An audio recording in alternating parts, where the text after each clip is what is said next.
Beta করছে।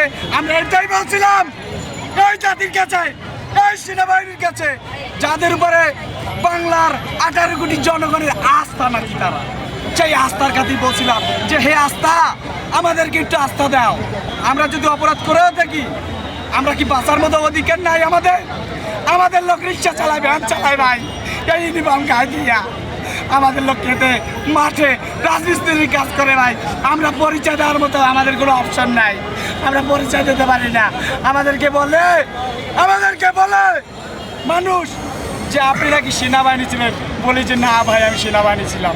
কেন জাতির কাছে তো আমি প্রশ্ন জবাব দিতে পারতেছি না, কি আমি জবাব দিব?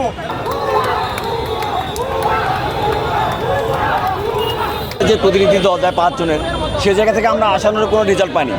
সে জায়গা থেকে পরবর্তীতে আমরা 8 জনের একটি প্রতিনিধি দল যাই এবং আমাদের যারা ঊর্ধ্বতন কর্তৃপক্ষ যারা এসেছিলেন তারা অত্যন্ত সদয় আমাদের প্রতি। তাদের সঙ্গে কথা বলে আমরা যেটা বুঝেছি, এবং আমরাও বাহিনীর প্রতি সদয়, এবং আমরা ইউনিফর্মকে সম্মান করি, বাংলাদেশ সেনাবাহিনীকে সম্মান করি।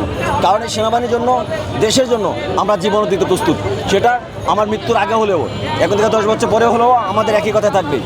সেই জায়গা থেকে আমাদের যে দাবি দাওয়াগুলো ছিল, যে আমাদের যারা বন্দী যারা আছে, যাদেরকে আটক করা হয়েছে, সেই জায়গা থেকে তাদেরকে যেন আজকে নিশ্চিতভাবে মুক্তি দেওয়া হয়। গতকাল আমাদের প্রধান সমন্বয়ক এবং তার সঙ্গে আরও 2 জন সহযোগী ছিল, তাদেরকে যে কোনোভাবে অ্যারেস্ট করছে, এবং এটা তাদেরকে রাষ্ট্রদ্রোহিতার একটা মামলায় তাদেরকে ফাঁসিয়ে দিয়ে অলরেডি মামলা ফাইলিং করা হয়ে গেছে।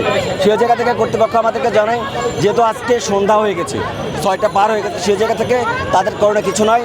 আগামীকাল সকালে আমরা একটি মুচলেখা দিব। সেই মুচলেখা দেওয়ার প্রেক্ষিতেই তারা আমাদেরকে একটা আইনি প্রসেসিংয়ের মাধ্যমে তাদেরকে বের করে দেবে।